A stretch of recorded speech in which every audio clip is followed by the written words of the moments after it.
नमस्कार, दिन भर की बड़ी खबरों में आपका स्वागत है। मैं हूं परवीन शेख। आज इस बुलेटिन में बात होगी राहुल गांधी के दावे से बीजेपी में मचे हड़कंप के, संजय राउत के खुलासे से सियासी घमासान की, बेरोजगारों में मोदी सरकार के खिलाफ बढ़ते गुस्से की, महाराष्ट्र की सत्ता से बेदखल होती एनडीए की, साथ ही जानेंगे कैसे घोसी उपचुनाव ने बदले यूपी के सियासी समीकरण। और बुलेटिन के आखिर में बात करेंगे नीतीश कैबिनेट पर लगी मोहर की। इसके साथ ही और भी कई बड़ी खबरों से आपको करवाएंगे रूबरू, लेकिन तमाम बड़ी खबरों से पहले एक नजर सुर्खियों पर। कांग्रेस महासचिव जयराम रमेश ने सोशल मीडिया एक्स पर मोदी सरकार पर साधा निशाना। कहा, अडानी घोटाला, जातिगत जनगणना, महंगाई, बेरोजगारी और आर्थिक संकट जैसे जरूरी मुद्दों से मोदी सरकार देश का ध्यान भटका रही है। कांग्रेस ने बीजेपी सांसद बृजभूषण शरण सिंह को लेकर बोला हमला।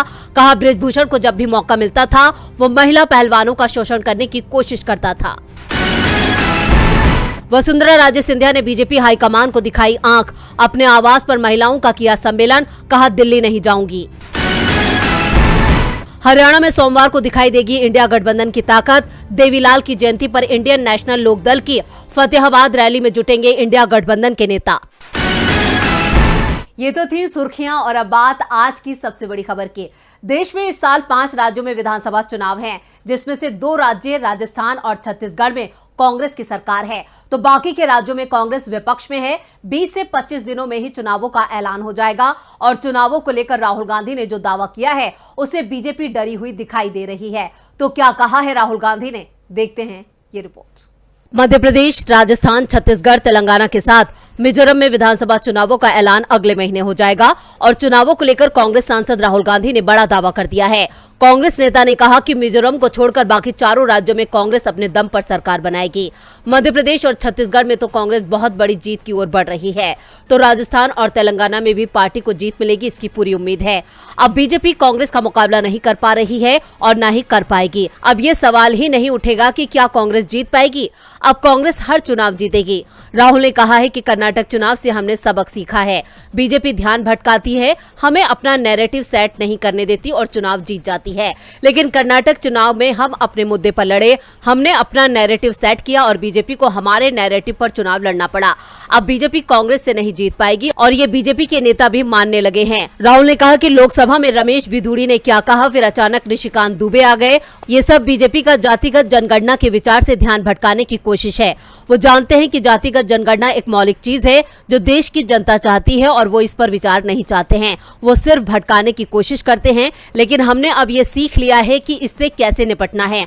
हमने राज्य के लिए एक क्लियर विजन दिया है। ये सामाजिक सुरक्षा कार्यक्रम है जिसे हम आपके लिए स्थापित करने जा रहे हैं। उसके बाद हम नैरेटिव सेट करते हैं। राहुल ने महिला आरक्षण बिल को लेकर कहा कि अगर सरकार में इच्छा शक्ति हो तो ये बिल कल सुबह ही लागू हो सकता है, लेकिन बीजेपी महिलाओं को 10 साल तक इसका लाभ नहीं देना चाहती। राहुल ने दावा किया है कि हमें पता है कि बीजेपी पूरी तरह से खत्म हो चुकी है। राहुल गांधी के इन तेवरों से बीजेपी दबाव में है। दबाव में तो पीएम मोदी भी हैं। देश को नया संसद भवन मिल चुका है। 4 दिन का विशेष सत्र भी हो चुका है। वैसे सत्र 5 दिन का था, लेकिन चौथे दिन ऐसी तस्वीर लोकसभा से आई कि संसद ही शर्मसार हो गया। लेकिन अब नए संसद भवन को लेकर संजय राउत ने बड़ा खुलासा किया है। उसके बाद सवाल उठ रहे हैं कि क्या पीएम मोदी देश को अंधविश्वास की दुनिया में ले जा रहे हैं। नए संसद भवन की देश को क्या जरूरत थी? क्या पुराना संसद भवन जो लगभग 100 साल पुराना था उसमें कोई कमी थी? जवाब होगा नहीं।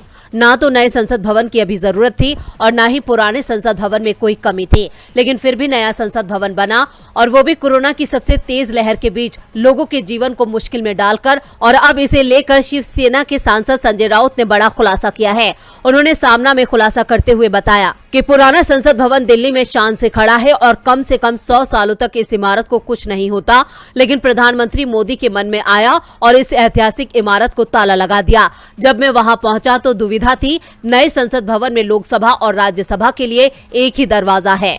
राउत ने इसे लेकर भी बड़ा खुलासा किया है। उन्होंने कहा कि नई इमारत गोमुखी हो, इस तरह की सलाह भी ज्योतिषों ने दी थी। उसी के मुताबिक नई इमारत का निर्माण कराया। एक तरफ हमारे वैज्ञानिक चांद पर पहुंच गए हैं और उसी देश के नेता सत्ता ना चली जाए इस डर से नए संसद भवन का निर्माण कराते हैं। दिल्ली में ज्योतिष आचार्य और बुआ बाबुओं की चलती है। उन्होंने कहा, दिल्ली की सरकार अंधश्रद्धा और अंधभक्तों के घेरे में घूम रही है।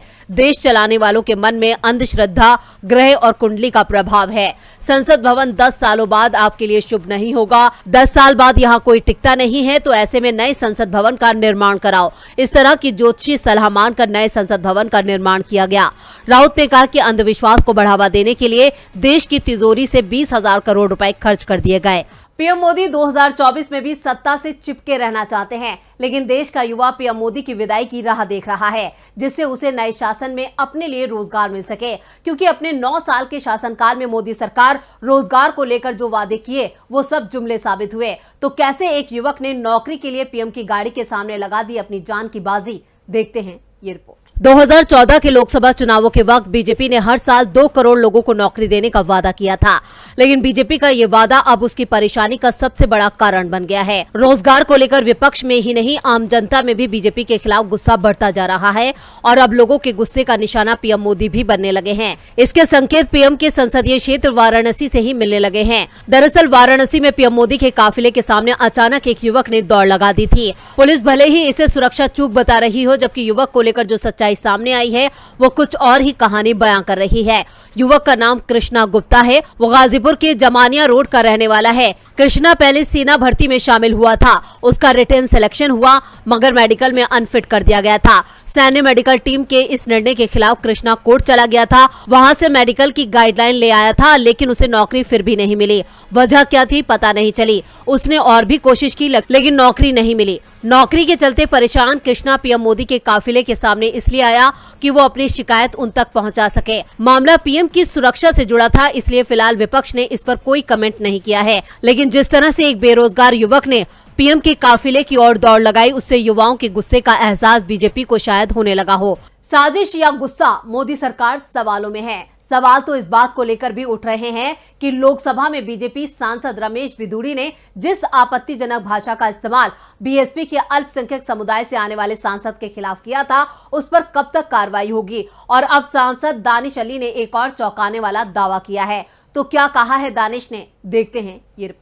बीएसपी सांसद दानिश अली पर विवादित टिप्पणी करने वाले बीजेपी सांसद रमेश बिधूड़ी की संसद सदस्यता रद्द हो सकती है। उनके खिलाफ सख्त एक्शन के संकेत अब लोकसभा अध्यक्ष की ओर से मिलने लगे हैं। बिधूड़ी के बयान से बीजेपी चौतरफा घिरी हुई है। खुद पार्टी के कई नेता भी बयान की निंदा कर रहे हैं, लेकिन कुछ नेता अभी भी बिधूड़ी का साथ देते दिखाई दे रहे हैं, जिनमें एक नाम निशिकांत दुबे का भी है। निशिकांत दुबे ने दानिश अली पर आरोप लगाया था कि उन्होंने पीएम मोदी के खिलाफ अपमानजनक टिप्पणी की थी, जिससे रमेश बिधूड़ी आपा खो बैठे। दुबे का दावा है कि दानिश ने पीएम को सदन में नीच कहा था। दुबे के दावा का विरोध करते हुए दानिश अली ने कहा है कि वो लोगों को भड़काने की कोशिश कर रहे हैं। मेरे ऊपर बेबुनियाद आरोप लगाए जा रहे हैं। वो लोग मेरी जान लेना चाहते हैं। मैं चुनौती देता हूं, निशिकांत आरोपों को साबित करें। मैंने ऐसी कोई टिप्पणी नहीं की कि जिससे बिधूड़ी भड़के। दानिश अली ने कहा कि मुझे धमकियां मिल रही हैं, मेरे फोन पर धमकी भरे मैसेज आ रही हैं। तो वहीं सीपीआई-एम नेता बृंदा खरात का बयान भी सामने आया। उन्होंने कहा कि निशिकांत दुबे का आरोप झूठा है। वहीं बसपा सांसद दानिश अली के साथ जो हुआ वो मौखिक हिंसा थी। बिधूड़ी पर सख्त कार्रवाई होनी चाहिए, गिरफ्तारी होनी चाहिए। किसी भी सांसद को ऐसा विशेषाधिकार नहीं है कि वो दूसरे सांसद के खिलाफ ऐसे शब्दों का इस्तेमाल कर सके। सवाल तो उठेंगे ही। जब अधीर के तंज पर फौरन उनके खिलाफ निलंबन की कार्रवाई होती है, तो बिधूड़ी पर कार्रवाई में किस बात का डर? सवाल महाराष्ट्र की शिंदे सरकार पर भी उठ रहे हैं। सुप्रीम कोर्ट के सख्त तेवरों के बाद महाराष्ट्र की शिंदे सरकार में घबराहट दिखाई दे रही है। विधानसभा स्पीकर राहुल नार्वेकर ने सोमवार से विधायकों की अयोग्यता पर सुनवाई करने की तैयारी कर ली है। तो इस बीच अचानक गृहमंत्री अमित शाह की सीएम शिंदे और फडणवीस के साथ गुप्त बैठक की खबर सामने आ गई। तो आखिर शिंदे सरकार को किस संकट की मिल रही है आहट, देखते हैं ये रिपोर्ट। एकनाथ शिंदे की कुर्सी जाने वाली है। विधानसभा अध्यक्ष राहुल नार्वेकर शिंदे की अयोग्यता के जिस मामले में सुनवाई कर रहे हैं, उसका फैसला वो शिंदे के खिलाफ देने वाले हैं। सुप्रीम कोर्ट के सख्त निर्देश के बाद अब ये तय हो गया है कि विधानसभा स्पीकर का फैसला जल्द आने वाला है। सुप्रीम कोर्ट ने उद्धव गुट की याचिका पर विधानसभा स्पीकर को जल्द ही नियमों के अनुसार फैसला देने को कहा है और फैसला शिंदे के खिलाफ आ रहा है, ये तय माना जा रहा है। इसके संकेत तभी मिलना शुरू हो गए जब सुप्रीम कोर्ट के निर्देश के फौरन बाद विधानसभा स्पीकर राहुल नार्वेकर, जो बीजेपी विधायक भी हैं, वो दिल्ली पहुंच गए थे और पार्टी के वरिष्ठ नेताओं से मिलकर वापस मुंबई लौटे। नार्वेकर के मुंबई लौटते ही गृह मंत्री अमित शाह मुंबई पहुंच गए। मुंबई में शाह ने कुछ देरी के अंतर पर राज्य के सीएम एकनाथ शिंदे और डिप्टी सीएम देवेंद्र फडणवीस के साथ बंद कमरे में बैठक की। पहली बैठक डिप्टी सीएम देवेंद्र फडणवीस के घर पर हुई, दूसरी बैठक राज्य सरकार के वीआईपी गेस्ट हाउस में हुई। खास बात यह है कि इस चर्चा में उप मुख्यमंत्री अजीत पवार शामिल नहीं थे। केंद्रीय गृह मंत्री अमित शाह के मुंबई में होने के बावजूद अजीत पवार अपने गृहनगर बारामती में थे, जिसके बाद साफ संकेत मिल गए हैं कि यह बैठक शिंदे की अयोग्यता के मुद्दे को लेकर हुई थी। ऐसे में अब शिंदे के साथ 16 विधायक तो अयोग्य घोषित होंगे ही, साथ ही उनके साथ आए दूसरे 24 विधायक भी पलटी मार सकते हैं। ऐसे में महाराष्ट्र में एनडीए को अपनी सरकार बचाने में भी संकट दिखाई दे रहा है। शिंदे की कुर्सी जाना तय है तो दिल्ली की सत्ता से मोदी का जाना भी तय है। इंडिया गठबंधन पहले से ही बीजेपी की मुसीबत बना हुआ है और अब विपक्ष के इस गठबंधन ने बीजेपी की सबसे बड़ी उम्मीद को तोड़ने की तैयारी कर ली है। दरअसल बीजेपी के लिए इस बार यूपी सबसे महत्वपूर्ण हो गया है और इंडिया गठबंधन ने बीजेपी को यूपी में ही मात देने की रणनीति तैयार कर ली है और इसे लेकर सपा चीफ अखिलेश यादव ने बड़ा दावा किया है। तो क्या कहा है अखिलेश यादव ने, देखते हैं ये रिपोर्ट। विपक्षी गठबंधन के नेता जब से एकजुट होना शुरू हुए तभी से बीजेपी दावा कर रही थी कि ये दोस्ती कुछ दिनों की ही है, जल्दी ही टूट जाएगी। लेकिन विपक्षी दलों ने बीजेपी के हर दावे को झूठा साबित कर दिया। विपक्षी गठबंधन पहले से ज्यादा मजबूत दिखाई दे रहा है। गठबंधन का नाम इंडिया रखे जाने के बाद से तो सत्ताधारी दल की नींद ही उड़ गई है और अब बीजेपी की परेशानी यूपी को लेकर भी बढ़ती दिख रही है। यूपी में इंडिया गठबंधन की मजबूती को लेकर अखिलेश यादव ने बड़ा दावा किया है। अखिलेश ने कहा है कि घोसी विधानसभा सीट पर हुए उपचुनाव में अभी लोगों ने सिर्फ झांकी देखी है, असली पिक्चर लोकसभा चुनाव में दिखाई देगी। लोकसभा चुनाव में इंडिया गठबंधन को 7% वोट मिलेगा और यूपी में बीजेपी का सुपड़ा साफ हो जाएगा। अखिलेश ने